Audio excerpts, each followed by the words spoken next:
ಉದಯ್ ಸಿಂಗ್ ಪಂಜಾಬರಲ್ಲ, ಸಿಂಗ್ ಅಂತ ಬರ್ತಿದ್ದಂಗೆ ಕೆಲವರಿಗೆ ಒಂದಿಷ್ಟು ಡೌಟ್ ಇರುತ್ತೆ, ಇವರೇನೋ ಪಂಜಾಬ್ ಕಡೆಯಿಂದ ಬಂದಿದ್ದಾರ ಅಂತ. ಇಲ್ಲ, ಉದಯ್ ಸಿಂಗ್ ದಾವಣಗೆರೆ ಜಿಲ್ಲೆಯ ಕುಕ್ಕವಾಡ ಅಂತಕ್ಕಂಥ ಒಂದು ಗ್ರಾಮದಲ್ಲಿ ರಮಾಶಂಕರ ಸಿಂಗ್ ಮತ್ತು ಮಾಲತಿ ದೇವಿಯವರ ಮಗನಾಗಿ ಜನಿಸ್ತಾರೆ. ಜನಿಸಿದ ಪ್ರಾಥಮಿಕ ವಿದ್ಯಾಭ್ಯಾಸವನ್ನು ಅಲ್ಲೇ ಕುಕ್ಕವಾಡ ಗ್ರಾಮದಲ್ಲಿ ಮಾಡಿ, ನಂತರ ದಾವಣಗೆರೆಯಲ್ಲಿ ಪದವಿಯನ್ನು ಮಾಡಿ LLB ಮಾಡ್ತಾರೆ.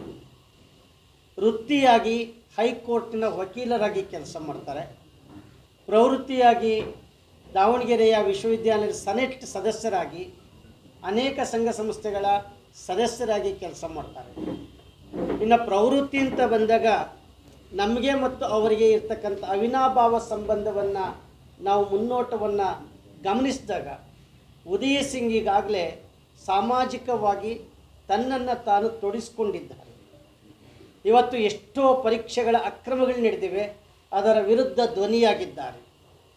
ಅದಲ್ಲದೆ ಪದವೀಧರರ ಅನೇಕ ಸಮಸ್ಯೆಗಳು, ನಿರುದ್ಯೋಗಿ ಪದವೀಧರರ ಸಮಸ್ಯೆಗಳು, ಶಿಕ್ಷಣ ಇಲಾಖೆಯಲ್ಲಿರ್ತಕ್ಕಂಥ ಸಮಸ್ಯೆಗಳು, ಯಾವುದೇ ಇಲಾಖೆಯಲ್ಲಿರ್ತಕ್ಕಂಥ ಅಂಗನವಾಡಿಯಿಂದ ಹಿಡಿದು ಯಾವುದೇ ಇಲಾಖೆಯಲ್ಲಿರ್ತಕ್ಕಂಥ ಸಮಸ್ಯೆಗಳ ಬಗ್ಗೆ ಒಂದಿಷ್ಟು ಧ್ವನಿಯಾಗಿ ಕೆಲಸ ಮಾಡಿರೋದು ನಮ್ಮ ಮನಸ್ಸಿಗೆ ಬಂದಿದೆ. ಅದು ಅಲ್ಲದೆ ಮುಖ್ಯವಾಗಿ ಕೋವಿಡ್ ಕಾಲದಲ್ಲಿ ಯಾರು ಗೆದ್ದೋದ್ರು ಅಥವಾ ಮನೆ ಸೇರಿಕೊಂಡ್ರು ಅನ್ನೋದಕ್ಕಿಂತ ಒಬ್ಬ ಬದ್ಧತೆ ಇರ್ತಕ್ಕಂತಹ ವ್ಯಕ್ತಿ ಉದಯ್ ಸಿಂಗ್ ಕೋವಿಡ್ ಕಾಲದಲ್ಲಿ ತುಂಬ ಚೆನ್ನಾಗಿ ಜೀವಕ್ಕೆ ಜೀವ ಕೊಟ್ಟು ತನ್ನ ಜೀವದ ಅಂಗನ್ನು ತೊರೆದು ಕೆಲಸ ಮಾಡ್ತಾರೆ. ಆ ನಿಟ್ಟಿನಲ್ಲಿ ಉದಯ್ ಸಿಂಗ್ರವರು ಒಳ್ಳೆಯ ಒಬ್ಬ ಚಿಂತಕ, ಜನರೊಂದಿಗೆ ಒಡನಾಟವನ್ನು ಇಟ್ಕೊಂಡಿರ್ತಕ್ಕಂಥ ವ್ಯಕ್ತಿ. ಇವರು ವಾಣಿಜ್ಯೋದ್ಯಮಿಗಳಾಗಿದ್ದರು. ಇವರ ಕುಟುಂಬ, ಇವರು ವೃತ್ತಿಯಲ್ಲಿ ಹೈಕೋರ್ಟ್ ವಕೀಲರಾಗಿದ್ದರು.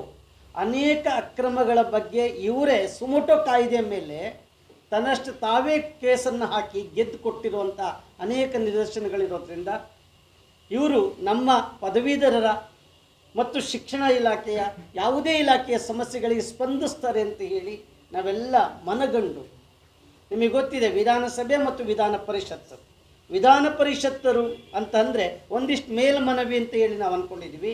ಕಿಂಗ್ ಆಗೋದಲ್ಲ, ಕಿಂಗ್ ಮೇಕರ್ ಆಗಬೇಕಾಗಿದೆ. ಇಲ್ಲಿ ಆ ಕಿಂಗ್ ಮೇಕರ್ ಆಗಿರುವ ಎಲ್ಲ ಲಕ್ಷಣಗಳು ಉದಯ್ ಸಿಂಗ್ರವರಿಗೆ ಇರೋದ್ರಿಂದ ಎಲ್ಲ ನಮ್ಮ ವಿಶ್ವವಿದ್ಯಾಲಯದ ನಿವೃತ್ತ ಪ್ರಾಧ್ಯಾಪಕರು, ವೃತ್ತಿಯಲ್ಲಿರ್ತಕ್ಕಂಥ ಪ್ರಾಧ್ಯಾಪಕರು, ಶಿಕ್ಷಣ ಇಲಾಖೆಯಲ್ಲಿ ಕೆಲಸ ಮಾಡ್ತಕ್ಕಂಥ ಅನೇಕ ಇಲಾಖೆಯಲ್ಲಿ ಕೆಲಸ ಮಾಡ್ತಕ್ಕಂಥ ಪದವೀಧರರು, ನಿರುದ್ಯೋಗ ಪದವೀಧರ ಯುವ ಮನಸ್ಸುಗಳು ಇವ್ರನ್ನ ಸಕಾರಾತ್ಮಕವಾಗಿ ಇವರಿಗೆ ಸ್ಪಂದಿಸ್ತಾ ಇರೋದ್ರಿಂದ ಇದೇ ಜೂನ್ 3ನೇ ತಾರೀಕು ಈ ಚುನಾವಣೆ ನಡೆಯುತ್ತೆ. ಇಡೀ ರಾಮನಗರ, ಬೆಂಗಳೂರು ಸೆಂಟರ್, ಉತ್ತರ, ದಕ್ಷಿಣ, ಬೆಂಗಳೂರು ಗ್ರಾಮಾಂತರ ಎಲ್ಲ ಸೇರಿ 1,25,000ದಿಂದ 23,000 ವೋಟ್ ಇದೆ. ನೀವು ಅರ್ಥ ಮಾಡ್ಕೊಳ್ಬೇಕು, ಪದವೀಧರ ಕ್ಷೇತ್ರದಲ್ಲಿ ಪದವೀಧರರಿಗಾಗಿ ಚುನಾವಣೆ ನಡೆಯುತ್ತಾ ಅನ್ನೋದು ಈಗ ಪ್ರಚಲಿತಕ್ಕೆ ಬಂದಿರೋಂಥದ್ದು. ಇಲ್ಲಿವರೆಗೂ ಒಂದು 60,000 ಜನ ಇದ್ದರಷ್ಟೇ ಪದವೀಧರ ಅಲ್ಲಿ ನೋಂದಣಿ ಮಾಡ್ಕೊಂಡಿದ್ದಂಥವ್ರು. ಉದಯ್ ಸಿಂಗ್ ಬಂದ ಮೇಲೆ ಪ್ರಾಮಾಣಿಕವಾಗಿ ಹೇಳಬೇಕು ಅಂದರೆ ಇವರೇ ಹಳ್ಳಿ ಮನೆಗಳಿಗೆ ಅವ್ರ ತಂಡ ಕಟ್ಕೊಂಡು ಎಲ್ಲೆಲ್ಲಿ ಪದವೀಧರರಿದ್ದಾರೆ ಅವ್ರನ್ನೆಲ್ಲ ಹುಡುಕಿ ಇಲ್ಲಿ ನಾಮಿನೇಷನ್ ಅಂದರೆ ನೋಂದಣಿ ಮಾಡಿಸಿದ್ದಾರೆ. ಅದರಲ್ಲಿ ಹೆಚ್ಚು ಶ್ರಮ ವಹಿಸಿದ್ದಾರೆ ಉದಯ್ ಸಿಂಗ್ರವರು. ಉದಯ್ ಸಿಂಗ್ ನೋಂದಣಿ ಮಾಡಿಸಿದ್ದಾರೆ, ಗೆಲ್ತಾರೆ ಅನ್ನೋದಕ್ಕಿಂತ ಸ್ಪಂದಿಸ್ತಾರೆ. ಆ ಸ್ಪಂದಿಸುವಂತಹ ಲಕ್ಷಣಗಳು ಉದಯ್ ಸಿಂಗ್ ಇರೋದ್ರಿಂದ ಈಗೇನು ನಡೀತಾ ಇದೆ, ಜೂನ್ 3ನೇ ತಾರೀಕು ಮೇಲ್ಮನವಿಗೆ ವಿಧಾನ ಪರಿಷತ್ಗೆ 1,23,000ಕ್ಕೂ ಹೆಚ್ಚು ನೋಂದಾಯಿತ ಪದವೀಧರರು ಅಲ್ಲಿ ಓಟನ್ನು ಹಾಕಬೇಕಾಗತ್ತೆ. ಇವತ್ತು ಕಸ್ಬಾ ಮಟ್ಟಕ್ಕೆ ಬೂತ್ ಹೋಗಿದೆ. ಓನ್ಲಿ ತಾಲೂಕು ಮಟ್ಟದಲ್ಲೇ ಬೂತ್ ಇದ್ದಿದ್ದು ಈಗ ಕಸ್ಬಾ ಲೆವೆಲಲ್ಲಿ ಬೂತ್ ಹೋಗಿದೆ. ಆ ನಿಟ್ಟಿನಿಂದ ಎಲ್ಲ ಪದವೀಧರರು ಇಂಥ ಸಮಾನ ಮನಸ್ಕರಿರುವಂತಹ ಪ್ರಜ್ಞಾವಂತ ಮನಸ್ಸುಳ್ಳಂಥ ಉದಯ್ ಸಿಂಗ್ರವರಿಗೆ ಬೆಂಬಲಿಸೋದ್ರ ಮುಖಾಂತರ ನಮ್ಮ ಸಮಸ್ಯೆಗಳಿಗೆ ನಾವೇ ಮೇಲ್ಮನವಿಯಲ್ಲಿ ಕೂತ್ಕೊಂಡು ಪರಿಹಾರ ಕಂಡುಹಿಡ್ಕೊಳ್ಬೇಕು. ನಮ್ಮ ಒಬ್ಬ ವ್ಯಕ್ತಿ ಅಲ್ಲಿ ಕೂತ್ಕೊಂಡ್ರೆ ಎಲ್ಲ ಸಮಸ್ಯೆಗಳು ಪರಿಹಾರ ಆಗುತ್ತೆ ಅಂತ ನಿಟ್ಟಿನಲ್ಲಿ ನಾವೆಲ್ಲ ಒಕ್ಕಲಿನಿಂದ ಇವರನ್ನು ನಾವು ಬೆಂಬಲಿಸಿದ್ದೀವಿ.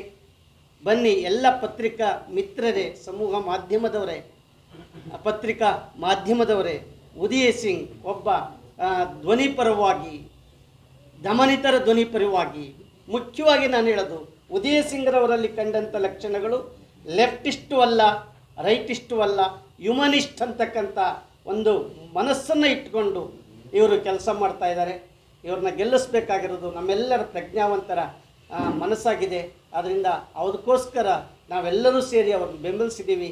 ಈಗಾಗಲೇ ನಾವು ಅಂದ್ಕೊಂಡಿದ್ದೀವಿ, ಎಲ್ಲರ ಮನೆಗಳನ್ನು ತಲುಪಿರೋದ್ರಿಂದ ಉದಯ ಸಿಂಗ್ ಗೆದ್ದಿದ್ದಾರೆ, ಗೆಲ್ತಾರೆ, ಗೆಲ್ದಲೇ ಇರಂದ ಅಂತಕ್ಕಂಥ ಮನಸ್ಸಿಗಿಂತ ಇವರು ಪ್ರಾಮಾಣಿಕವಾಗಿ ಕೆಲಸ ಮಾಡುವಂಥ ಒಬ್ಬ ವ್ಯಕ್ತಿಯನ್ನು ನಾವು ಬೆಂಬಲಿಸಿದ್ದೀವಿ ಅಂತ ಹೇಳ್ತಾ ನನ್ನ ಮಾತನ್ನು ಮುಗಿಸ್ತೇನೆ. ನಮಸ್ಕಾರ. ನಮ್ಮ ಜೊತೆ ಬಂದಿರತಕ್ಕಂಥ ಮಧು ಅವ್ರ ಜೊತೆ